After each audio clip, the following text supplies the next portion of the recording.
Hello students, welcome to scholar जिला। मैं Tausif sir. आप सब ने मुझसे बहुत रिक्वेस्ट की थी कि सर आप फाइनेंशियल अकाउंटिंग पे भी लेक्चर सीरीज स्टार्ट कीजिए, तो मैंने डिसाइड किया है कि आप लोग की रिक्वेस्ट को मानते हुए कि फाइनेंशियल अकाउंटिंग पे भी कुछ वीडियोस मैं बनाऊंगा, लेकिन कॉस्टिंग पे मेरा ज़्यादा फोकस होगा, लेकिन फाइनेंशियल पे भी बहुत सारे वीडियोस बनाने की कोशिश करूंगा मैं। तो चैनल पे पहली बार आए हैं तो चैनल को सब्सक्राइब कर लें, बेल आइकन दबा लें और अपने दोस्तों के साथ शेयर जरूर करें वीडियो अच्छा लगे तो, और लाइक कमेंट जरूर करना ताकि मेरे वीडियो को और ग्रोथ मिले। चलिए अब आते हैं हम लोग के टॉपिक पे, फाइनेंशियल अकाउंटिंग पे। कॉस्ट अकाउंटिंग तो आप लोग ने देखे, मैंने बहुत सारे वीडियोस 20-25 वीडियो बनाया है उसके ऊपर। आप लोग ने अगर नहीं देखे होंगे तो मैं आई बटन में उनकी लिंक दे देता हूँ वीडियोस की।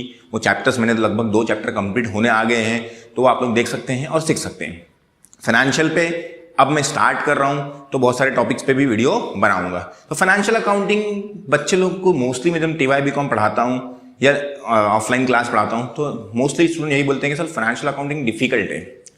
लेकिन सोचने वाली बात यह है कि फाइनेंशियल अकाउंटिंग हम लोग 11th स्टैंडर्ड से पढ़ते आ रहे हैं। 11th स्टैंडर्ड से हम लोग फाइनेंशियल अकाउंटिंग ही पढ़ते आ रहे हैं, फिर भी बच्चों को डिफिकल्ट लगता है। उसका रीजन क्या है? रीजन सब में बड़ा ये है कि आप लोग ने 11th को बहुत लाइटली लिया था और आपका बेस वहीं से कमजोर हो गया। आपने सोचा छोड़ो यार 11th है, कौन पढ़ेगा, ध्यान देंगे अगले साल से, ध्यान देंगे 12th में। तो मार्क्स स्कोर कर लेना आसान काम होता है 12th में, लेकिन अच्छे से उसका बेसिक समझ के आगे बढ़ना डिफिकल्ट रहता है। डिफिकल्ट नहीं रहता मतलब जरूरी रहता है, लेकिन वो आप लोग ध्यान नहीं देते। तो 11th का बेस कमजोर हो गया तो आगे भी डिफिकल्ट लगता रहता है सबको, आप लोग को, ठीक है। और कॉस्टिंग भी बहुत डिफिकल्ट है, लेकिन वो तो डिपेंड करता है कि आप लोग किस तरह से उसका लॉजिक लेते हो। तो फाइनेंशियल का ये प्रॉब्लम है स्टूडेंट्स का, लेकिन मैं आप लोग को गारंटी लेता हूं कि अगर आप लोग लेक्चर्स देखोगे तो आप लोग को ये लगेगा नहीं कि आप लोग को फाइनेंशियल डिफिकल्ट है। जो भी मैं टॉपिक पढ़ाऊंगा, आपकी जनरल एंट्रीज का टॉपिक हो या जो भी चैप्टर आपको लूंगा, सब आपको सिंपल तरीके से बताऊंगा। अब आज मैंने डिसाइड किया है कि आप लोग के लिए एक अच्छा सा टॉपिक लेता हूं मैं। 4 आपको ऑलमोस्ट लेसन पढ़ना है, तो मैं आपके लिए आज लेके आया हूं इन्वेस्टमेंट अकाउंटिंग। कौन सा लेसन लेके आया हूं? इन्वेस्टमेंट अकाउंटिंग का लेसन। कि हम लोग अगर कोई इंडिविजुअल, कोई इंसान किसी कंपनी में के शेयर्स खरीदता है, किसी कंपनी में पैसा इन्वेस्ट करता है, डिबेंचर खरीदता है, बॉन्ड खरीदता है उसके, ठीक है, तो उसके ऊपर जो अकाउंटिंग की जाती है, किस तरह से वो अकाउंटिंग करेगा, किस तरह से अपना अकाउंट्स मेंटेन करेगा, उसके ऊपर ये चैप्टर है। इसका अकाउंटिंग स्टैंडर्ड 13 है, ऑब्जेक्टिव वगैरह में आता है, तो वो आप लोग याद रखना। अब बात करते हैं हम लोग सिक्योरिटीज की। जो हम लोग क्या करेंगे, दूसरी कंपनी, जैसे एग्जांपल मैं हूं, मैं किसी कंपनी की सिक्योरिटी क्या करूंगा, उसमें पैसा इन्वेस्ट करूंगा। उसमें पैसा क्या करूंगा? इन्वेस्ट करूंगा। तो जब पैसा इन्वेस्ट करते हैं तो सिक्योरिटीज मेनली 2 टाइप की होती है। एक है, मैंने यहाँ पे लिख के रखा है आप लोग के लिए टाइम सेव करने के लिए, फिक्स इनकम बियरिंग और वेरिएबल इनकम बियरिंग। ऐसी सिक्योरिटीज जिसपे इनकम क्या होती है, फिक्स होती है, और ऐसी सिक्योरिटी जिन पे इनकम क्या होती है, वेरिएबल होती है। फिक्स मतलब उन पे जो इंटरेस्ट मिलेगा या जो भी इनकम मिलेगी वो क्या रहेगी, फिक्स रहेगी, उसका रेट क्या रहेगा, फिक्स रहेगा। और वेरिएबल मतलब उनका रेट फिक्स नहीं होगा, मतलब वो कितने % पे भी मिल सकती है, 2% पे भी, 5% पे भी, 10% पे भी, कुछ भी मिल सकता है, माइनस में भी जा सकती है, मतलब लॉस भी रहता है डिविडेंड पे, तो वैसा भी हो सकता है। तो एग्जाम्पल देख लेता हूं मैं आप लोग के लिए। फिक्स इनकम में आप लोग का सब में बड़ा एग्जाम्पल है डिबेंचर्स, बॉन्ड, और भी बहुत सारे आप लोग एग्जाम्पल ले सकते हैं। वेरिएबल इनकम में सब में बड़ा एग्जाम्पल है इक्विटी शेयर्स, क्योंकि इक्विटी शेयर्स में अगर आपने किसी कंपनी के इन्वेस्ट करे तो उस पर कोई इनकम फिक्स नहीं होती है, बहुत वेरिएबल होती है। क्लियर है? तो हम लोग को अभी ये दोनों चैप्टर में दोनों टॉपिक पढ़ना है, फिक्स इनकम वाली भी पढ़ना है, वेरिएबल वाली भी पढ़ना है। लेकिन आज का जो मेरा टॉपिक है, मैं फिक्स इनकम बियरिंग सिक्योरिटीज की बात करूंगा, वेरिएबल इनकम की बाद में बात करूंगा। जब 2-3-4 टॉपिक हो जाएंगे, मतलब 2-3-4 लेक्चर्स हो जाएंगे मेरे, आप लोग का इसका बेस अच्छा हो जाएगा, फिर मैं उस पर जाऊंगा वेरिएबल इनकम वाली पे, ठीक है। तो चलिए अब बात करते हैं हम लोग डिबेंचर्स, बॉन्ड्स वगैरह की। अब किसी कंपनी में आप पैसा इन्वेस्ट करते हो तो क्या एक्सपेक्ट करते हो, मुझे क्या मिलेगा, इंटरेस्ट मिलेगा। ऑब्वियसली क्या मिलता है, हमें इंटरेस्ट मिलता है। इन्वेस्टर को क्या मिलता है, इंटरेस्ट मिलता है। क्लियर है? कंपनी को क्या मिलता है, एक साथ पैसा मिल जाता है इतना सारा यूज करने के लिए, वो अलग जगह इन्वेस्ट करती है उसको, व्हाटएवर। हम लोग के लिए अभी हम लोग को एक एज ए इंडिविजुअल सोचना है कि हम लोग किसी कंपनी की सिक्योरिटी खरीदे, तो हम लोग क्यों खरीदते हैं, उसके डिबेंचर, उसके बॉन्ड क्यों खरीदते हैं? क्योंकि हम लोग को एक फिक्स रेट ऑफ इंटरेस्ट मिलने वाला है, जिससे हम लोग क्या कर सकते हैं, हम लोग अपना इनकम चला सकते हैं, ठीक है। चलिए अब इंटरेस्ट जो मिलता है वो किस तरह से कैलकुलेट किया जाता है, इंटरेस्ट जो मिलेगा किस तरह से कैलकुलेट किया जाता है, तो मैंने उसे लिखा है, देखो, इंटरेस्ट कैलकुलेट ऑन, लिख के ले लेना आप लोग ये सब चीजें, हाँ, फर्स्ट पेज पे आप लोग के, ताकि आप लोग 2 पेज छोड़ दीजिए स्टार्टिंग में, मतलब आप अगर लेसन स्टार्ट कर रहे हैं तो, ताकि वहां पे इंपॉर्टेंट चीजें आप लोग उसको नोट डाउन कर सको। चलिए, तो लिखना कि इंटरेस्ट किस पे निकालते हो हमेशा? नॉमिनल वैल्यू पे। नॉमिनल वैल्यू का मतलब होता है फेस वैल्यू।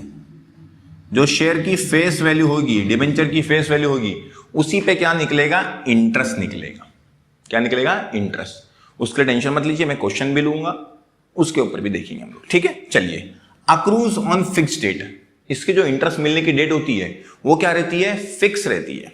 अक्रूज का मतलब जिस डेट पे इंटरेस्ट हम लोग को अक्रू होगा, जनरेट हो जाएगा तुरंत। जैसे आज समझो 30 सितंबर को हम लोग को इंटरेस्ट मिलने वाला था, तो जरूरी नहीं कि कंपनी तुरंत 30 सितंबर को देगी आपको। तो 30 सितंबर को आपका क्या इंटरेस्ट क्या हो गया? अक्रू हो गया। 1 महीने बाद, 10 दिन बाद, 15 दिन बाद मिलता है आप लोग को। क्लियर है? तो अनपेड जो मतलब पार्ट रहता है, जब तक हम लोग को इंटरेस्ट मिला नहीं है, तो वो क्या होता है? अक्रूज इंटरेस्ट, अक्रूज बोलते हैं हम लोग उसको, ठीक है ना, इंटरेस्ट अक्रूड। आगे फिक्स डेट में मिलता है। आगे लिखा है paid to the holder of security on due date. मतलब क्या है इसका? कि अगर जिसके पास सिक्योरिटी, समझो आज 30 सितंबर है, वो डिबेंचर मेरे पास है, वो डिबेंचर किसके पास है? मेरे पास है, तो मुझे ही इंटरेस्ट मिलेगा। उससे पहले किसके पास था उससे मतलब नहीं है, ठीक है ना। जिसके पास ड्यू डेट पे रहेगा, जो होल्डर है उसका सिक्योरिटीज का, उसी को क्या मिलता है? इंटरेस्ट मिलता है, इररिस्पेक्टिव ऑफ किसने कितने दिन उसको रखा था। समझो एग्जांपल, एक सिक्योरिटी थी जो हम लोग को जनवरी को खरीदे, हम लोगों ने कितने खरीदे? 1 जनवरी को खरीदे।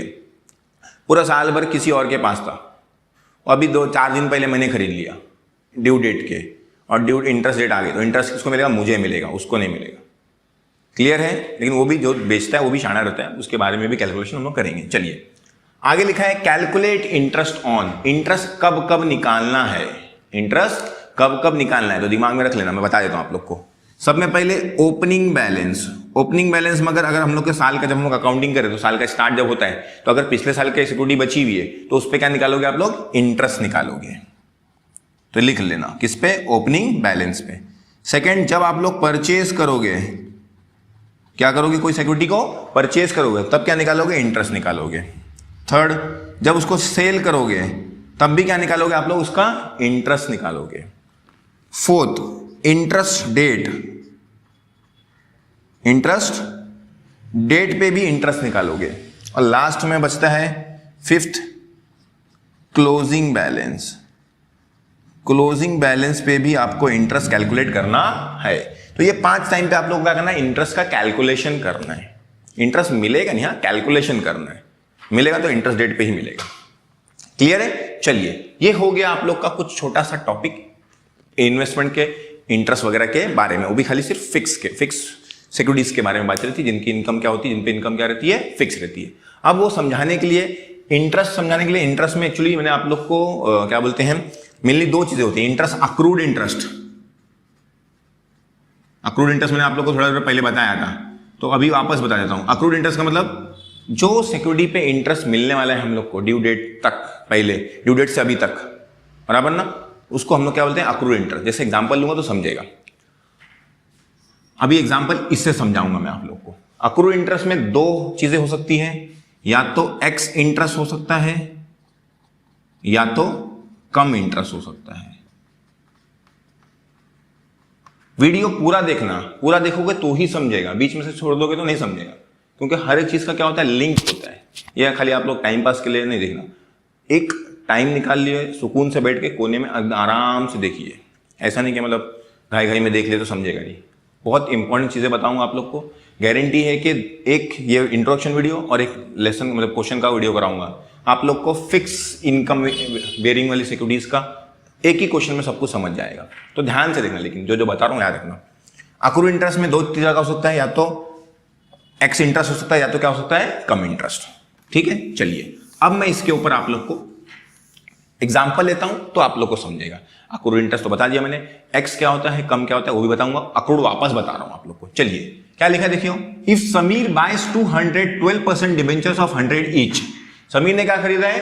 200 डिबेंचर्स खरीदा है। कितने परसेंट उसका इंटरेस्ट, कितना परसेंट है? 12%। उसका एक फेस वैल्यू कितनी है? 100, और फेस वैल्यू मतलब नॉमिनल वैल्यू यहां पे लिखा हुआ है। स्कॉलर जिला लिमिटेड के उसने खरीदा है। आगे लिखा है एट 98x इंटरेस्ट ऑन 1 मार्च 2013, बराबर है। फिर लिखा है एट 101 कम इंटरेस्ट ऑन 2013, बराबर है। तो ये दो अलग अलग कंडीशन है, पहले के अलग सॉल्व करेंगे, दूसरे का अलग सॉल्व करेंगे। चलिए, interest is paid on 30 June and 31 दिसंबर। तो अकाउंटिंग जो होती है हम लोग की, अभी ये क्वेश्चन में नॉर्मली क्या है, 1 अप्रैल से, मोस्टली अप्रैल से ही होता है, ईयर स्टार्ट होता है। तो लिख लेते हैं हम लोग मंथ, अप्रैल, मई, जून, जुलाई, अगस्त, सितंबर, अक्टूबर, नवंबर, दिसंबर, जनवरी, फरवरी, मार्च। ये हम लोग लिख लिया 12 मंथ। क्यों लिखे? ये वर्किंग हम लोग हर क्वेश्चन में बनाएंगे और ये वर्किंग के बेस पे ही पूरा क्वेश्चन फिनिश हो जाएगा, आप लोग को फिर टेंशन ही नहीं आएगा। एकदम सिंपल तरीका बताऊंगा, ध्यान देना। अब मैंने मंथ लिख दिया पूरे साल के, अब जो एंट्रीज है वो लिखूंगा। पहले क्या करूंगा, इंटरेस्ट डेट लिखूंगा। पहले तो मंथ लिख लिया मैंने, साल के स्टार्ट से लेके साल के एंड। इंटरेस्ट डेट का क्या है, 30 जून और 31 दिसंबर। तो 30 जून यहां पे आता है, नीचे पार्ट आया, मतलब ऊपर लिखूंगा तो 1 जून, नीचे लिखूंगा तो 30 जून, बराबर ना। तो 30 जून क्या करने का, डबल लाइन खींचने का। फिर 31 दिसंबर, तो ये 2 लाइन दिखी, मतलब डबल लाइन दिख रही, मतलब क्या है वो, इंटरेस्ट डेट है। क्या है, इंटरेस्ट डेट है। चलिए अब आते हैं हम लोग क्वेश्चन में क्या लिखा है। उसने डिबेंचर खरीदा है, कितने डिबेंचर खरीदा है, 200। कितने डिबेंचर खरीदा है, 200। कब खरीदा है, यहां पे डेट दिया हुआ है 1 मार्च को। 1 मार्च यहां पे है, बराबर है। कब खरीदा उसने, 1 मार्च को खरीदा है। अब ध्यान देना, छोटी छोटी बातें ध्यान देना, लॉजिक अगर क्लियर हो जाएगा तो आप लोग को एकदम क्लियर लगेगा। यहां पे उसने परचेज किया है, कितने डिबेंचर परचेज किया है, 200 का। एक कितने का है, 200 डिबेंचर, सॉरी 200 डिबेंचर खरीदा। एक कितने का है, फेस वैल्यू 100, तो मल्टीप्लाई कर लेंगे तो कितना हो जाएगा, 20,000। कैसे आया, 200 इंटू 100। ये मैंने नॉमिनल वैल्यू लिखा है, क्लियर है। चलिए अब मैं आप लोग को अक्रूड इंटरेस्ट, एक्स इंटरेस्ट और कम इंटरेस्ट समझाता हूं। ये मार्किंग करना कोई बड़ा काम नहीं है, खाली मैंने क्या किया, पूरे मंथ लिख दिया, इंटरेस्ट डेट पे डबल लाइन खींच दिया और किस डेट को उसने परचेज किया वो लाइन खींच के लिख दिया कि 1 मार्च को उसने खरीदा है। मार्च मतलब ऊपर ना, तो मार्च के नीचे करूंगा तो 31 मार्च हो जाएगा, ऊपर लूंगा तो क्या हो जाएगा, 1 मार्च। ये मार्किंग मैंने कर लिया और लिख दिया परचेज, कितना डिबेंचर खरीदा उसने, 200। एक कितने का, 100 का। वैल्यू कितनी, नॉमिनल वैल्यू कितनी हो गई, 20,000। अब क्या निकालना है मुझे, इंटरेस्ट निकालना है। क्या निकालना है, इंटरेस्ट। तो सब में पहले बच्चे लोग को ये नहीं पता होता है कि इंटरेस्ट कितना परसेंट, तो कितना लिखा है देखो यहाँ पे 12। डिबेंचर का, बॉन्ड का जो नाम रहेगा वही इंटरेस्ट होता है, वही उतना ही परसेंट होता है। कितना परसेंट है, 12%। तो नॉमिनल मैंने बोला था इंटरेस्ट किस पे निकालने का, तो नॉमिनल वैल्यू कितनी है, 20,000, बराबर ना। कितनी है, नॉमिनल वैल्यू 20,000। क्लियर है, ये देखो बराबर है। इंटरेस्ट कितना परसेंट, 12%, तो 12%, बराबर है। क्या लिख देंगे अपन, 12%। अब बच्चे लोग गलती क्या करेंगे, सर पूरे 12 महीने का इंटरेस्ट ले लेंगे और इसका आंसर निकाल देंगे, मल्टीप्लाई करेंगे। तो कैलसी आप लोग के पास है, कैलसी यूज कर सकते हो, TYB कॉम में हो तो 20 इंटू 12%, तो आता है 2,400। लेकिन ये जो इंटरेस्ट है, ये जो 12% है, वो पर एनम होता है। पर एनम मतलब साल का। कितने का होता है, साल का। हम लोग को साल का नहीं निकालना रहता है।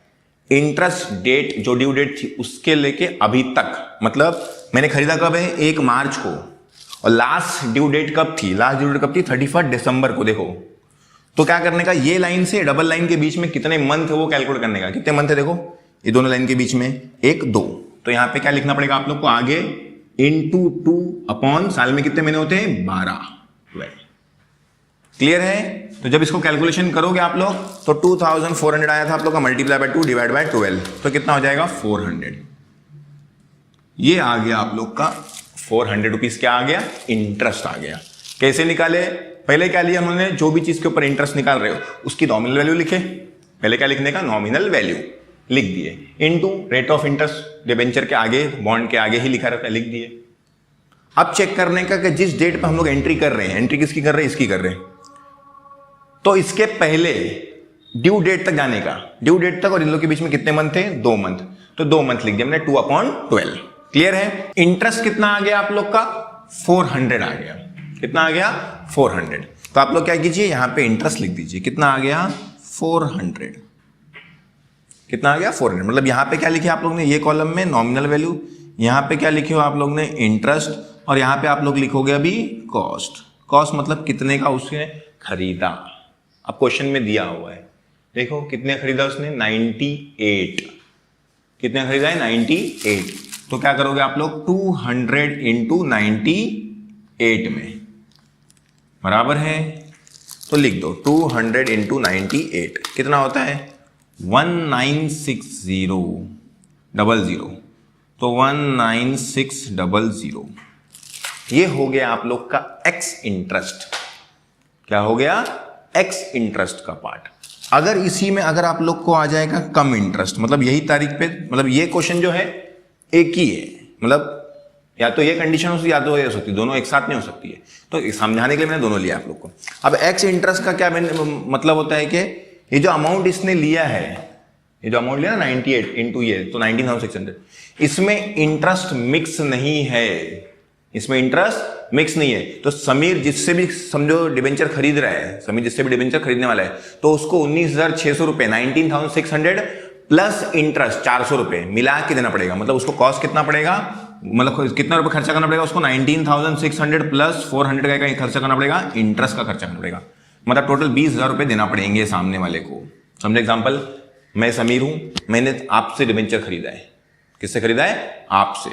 तो आप क्या बोलोगे कि सर मेरे पास डिबेंचर 3 महीने तक था, और इसको 2 महीने तक, सॉरी, इसका मेरे को आपके पास था ना डिबेंचर, तो आपसे मैं खरीद रहा हूं। कब खरीद रहा हूं, इतने तारीख को खरीद रहा हूं, तो 2 महीने का डिबेंचर तो मेरे पास था, तो मुझे इंटरेस्ट दीजिए, बराबर ना।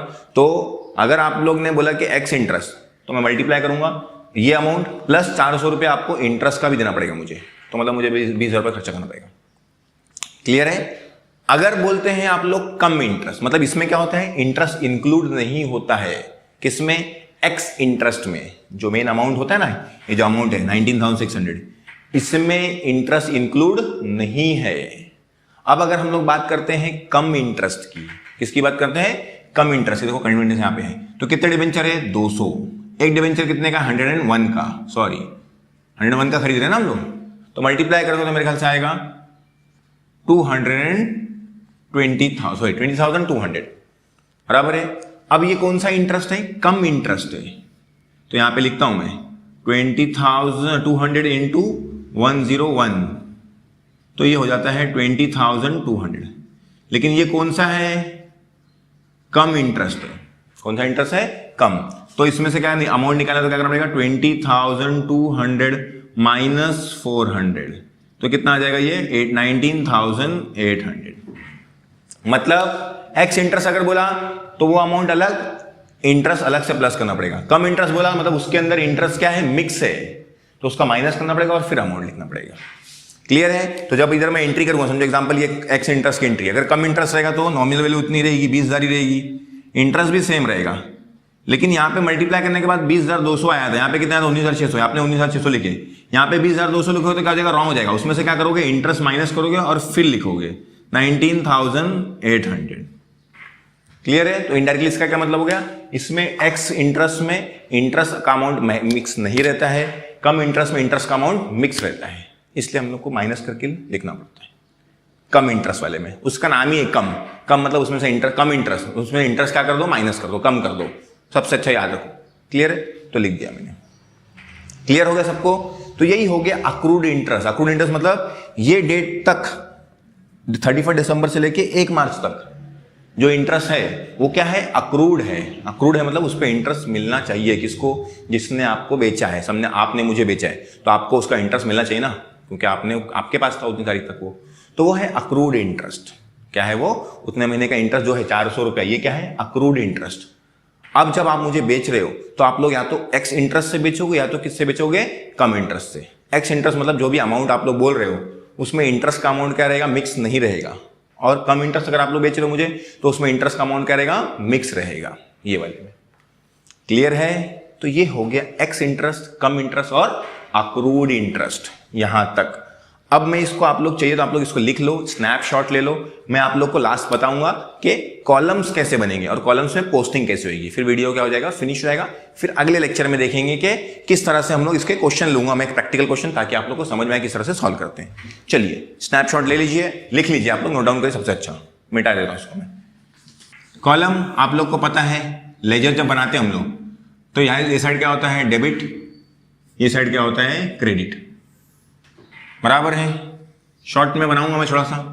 पहले आप लोग का बनेगा डेट, पहले क्या बनेगा आप लोग का यहाँ पे डेट, डेट के बाद बनेगा आप लोग का पर्टिकुलर्स, पर्टिकुलर्स के बाद बनेगा एनवी, एनवी के बाद बनेगा इंटरेस्ट, इंटरेस्ट के बाद बनेगा कॉस्ट। मैं लिख देता हूं कॉलम के नाम, यहां पे क्या रहेगा डेट, यहां पे पर्टिकुलर्स, यहां पे एनवी या फेस वैल्यू बोल सकते हैं, नॉमिनल वैल्यू, यहां पे इंटरेस्ट और यहां पे कॉस्ट। फिर यहां पे आएगा आप लोग का date, same as it is, पूरा सेम है, कुछ अलग नहीं है क्योंकि डेबिट का और क्रेडिट का सेम ही आएगा ऑलमोस्ट, बराबर है। यहां पे पर्टिकुलर्स, यहां पे एनवी, यहां पे इंटरेस्ट और यहां पे कॉस्ट। ये हो गया हम लोग लेजर इसका, ठीक है। यहां पे टोटल 5 कॉलम्स है, वहां पे भी 5 कॉलम। पहला क्या है डेट, फिर पर्टिकुलर, नॉमिनल वैल्यू, इंटरेस्ट और कॉस्ट। मतलब इसमें क्या बोलते हैं इन्वेस्टमेंट का भी अकाउंट है और इंटरेस्ट का भी अकाउंट है, मिक्स है दोनों। क्लियर है। चलिए अब पोस्टिंग कैसा करना है सर, डेबिट में क्या क्या आएगा, क्रेडिट में क्या क्या आएगा। जर्नल एंट्रीज नहीं बता रहा हूं आप लोग को मैं, जर्नल एंट्री बताऊंगा तो आप लोग थोड़ा कंफ्यूज जाएंगे। आप लोग चाहिए तो जर्नल एंट्रीज आप लोग की टेक्स्ट बुक में है, पढ़ सकते हैं, या जो मैं आप लोग पोस्टिंग बता रहा हूं उसी से आप लोग जर्नल एंट्री भी याद कर सकते हैं, क्योंकि एग्जाम में जर्नल एंट्रीज नहीं आता है, नॉर्मली लेजर बनाने आता है, ठीक है। जर्नल एंट्री चाहिए तो मैं आप लोग को एक आध वीडियो में अलग से बता दूंगा, अभी आप लोग को कंफ्यूज नहीं कर रहा हूं मैं, ठीक है ना। चलिए तो आप लोग देखिए डेबिट साइड पे, जो आप लोग का डेबिट साइड होगा वहां पे आप लोग याद रखिए कि आप लोग 2 चीज फिक्स होती है, क्या, डबल पी, डबल पी मतलब परचेस, मतलब परफॉर्मा बना के दे रहा हूं तुम लोगों को सैंपल, और 2 प्रॉफिट, ठीक है ना। डेबिट साइड पे क्या क्या आएगा, परचेस और प्रॉफिट। और सिंपल सी बात है, हम लोगों ने किसी कंपनी में पैसा इन्वेस्ट करे हैं, शेयर्स खरीदे, तो हम लोग का इन्वेस्टमेंट, इन्वेस्टमेंट क्या होता है, असेट होता है। तो ओपनिंग बैलेंस तो यहां पे लिखना पड़ेगा, टू बैलेंस ब्रॉट डाउन, और यहां पे बाय बैलेंस कैरीड डाउन, ये तो आएगा बराबर ना, टू बैलेंस ब्रॉट डाउन और कैरीड डाउन। यहां पे अमाउंट हम लोग को लिखना पड़ेगा जो भी रहेगा। अभी क्वेश्चन में मैं सैंपल आपको बता रहा हूं कि इस तरह से आ सकता है। तो टू बैलेंस ब्रॉट डाउन आपने लिख लिए, ओपनिंग, ये क्लोजिंग। उसके बाद यहां पे 2 चीजें क्या आएगी, डबल पी, डबल पी मतलब परचेस अगर आपको क्वेश्चन में दिखता है तो यहां लिखना है, प्रॉफिट क्वेश्चन में दिखता है तो यहां लिखना है। इनका रिवर्स क्या होता है, यस आप लोग को पता है क्या क्या होता है, परचेस का रिवर्स उल्टा सेल, और प्रॉफिट का रिवर्स लॉस, और एक और चीज आएगी यहां पे इंटरेस्ट रिसीव्ड। क्लियर है। तो ये हो गया आप लोग का लेजर, बस इतना ही आएगा और ज्यादा कुछ नहीं आएगा। एक आध चीज बढ़ेगी वो मैं आप लोग को बाद में जब क्वेश्चन आएगा तब समझा दूंगा, अभी नहीं। अभी इतना याद रखिए, एक चीज खाली बढ़ सकती है, 1 या 2, उससे ज्यादा नहीं, बस इतना ही है। इतना याद रहेगा तो समझ जाएगा आप लोग। डेबिट साइड पे क्या क्या आएगा, डबल पी, डबल पी मतलब परचेस और प्रॉफिट। ओपनिंग और क्लोजिंग तो आप लोग को मालूम है, क्योंकि वो असेट है, तो ओपनिंग डेबिट में आता है, क्लोजिंग कहां पे आता है, क्रेडिट में आता है, बराबर है। आप लोग खाली याद रखिए कि यहां पे क्या आएगा, डेबिट में क्या आएगा, double P, purchase profit. Closing में क्या आएगा, क्लोजिंग कर रहा हूं, क्रेडिट में क्या क्या आएगा, सेल, लॉस और इंटरेस्ट। क्लियर है, उसका रिवर्स। अब उसी के हिसाब से आप लोग जर्नल एंट्री करना चाहते हो कर सकते हैं। लेजर आप लोग को मालूम है, लेजर मालूम पड़ गया तो जर्नल भी पता चल जाएगा, नहीं पता चलेगा तो मैं आप लोग को करा दूंगा वीडियो में, अगले वीडियो में, ठीक है। तो ये हो गया आप लोग का एक सैंपल सा लेजर कैसा बनता है। हर क्वेश्चन में ऐसा ही बनेगा और ऐसा ही सॉल्व होगा। क्लियर है। अब मैं आप लोग को ये क्वेश्चन को इसमें पुट करके दिखाता हूं। क्लियर है। चलिए आप देखिए, ये सब मैं मिटा देता हूं। आप कैसा पोस्टिंग करेंगे, एक ही है, छोटा सा है, छोटा सा पोस्टिंग करता हूं। फिर क्वेश्चन मतलब ये थोड़ा एग्जांपल लिया हमने। यहां पे क्वेश्चन में ओपनिंग नहीं दिया हुआ, डायरेक्टली क्या दिया हुआ है, परचेज दिया हुआ है। परचेज यहां आते आप लोगों ने पढ़े थे, कितनी तारीख को है, 1 मार्च 2013, 1 मार्च 2013 क्या है, परचेज। तो परचेज करेंगे तो हम लोग इन्वेस्टमेंट परचेज करेंगे तो हम लोग का क्या जाएगा, कैश। तो आप लोग को पता है कि यहाँ पे हम लोग इन्वेस्टमेंट नहीं लिखेंगे, क्या लिखेंगे, टू बैंक। क्या लिखेंगे, टू बैंक, क्योंकि कैश में काम नहीं होता है, बैंक से काम होता है। कोई भी कंपनी का इन्वेस्टमेंट खरीदोगे आप, मतलब चेक वगैरह देना पड़ेगा या डिमांड ड्राफ्ट वगैरह देना पड़ता है। तो क्या लिखोगे, टू बैंक, मतलब परचेस में भी पैसा इन्वॉल्व होगा, सेल में भी पैसा इन्वॉल्व होगा। तो परचेस में भी बैंक लिखोगे, सेल में भी क्या लिखोगे, बैंक लिखोगे। तो चलिए बैंक लिख दिए। नॉमिनल वैल्यू कितनी थी, 20,000। इंटरेस्ट कितना था उस पर, 400। उसका कॉस्ट कितना था, 19600। ये किसके हिसाब से मैंने कराया आप लोग को? फर्स्ट के हिसाब से। किसके हिसाब से? फर्स्ट के। अगर सेकंड के हिसाब से एंट्री करना है, मतलब समझो क्वेश्चन में एक ही चीज होगी, या तो एक टॉपिक पे मतलब एक जब चीज खरीदेंगे हम लोग, या तो एक्स इंटरेस्ट में खरीदेंगे या तो कम में खरीदेंगे, दोनों मिक्स तो नहीं आएगा। अलग अलग चीजें होंगी तो हो सकता है, लेकिन एक ही जब एंट्री है, एक ही ट्रांजेक्शन है, तो किस पे रहेगा वो? एक्स पे रहेगा या तो कम पे रहेगा। तो एक्स पे रहेगा तो ऐसे एंट्री, कम पे रहेगा तो खाली चेंज क्या होगा? ये देखो, ये तो सेम है, ये सेम है, खाली क्या हो जाएगा? चेंज होगा। 19,000 कितना आ जाएगा? 800। बस इतना ही याद रखना है और कुछ नहीं। इतना सिंपल सी चीज है।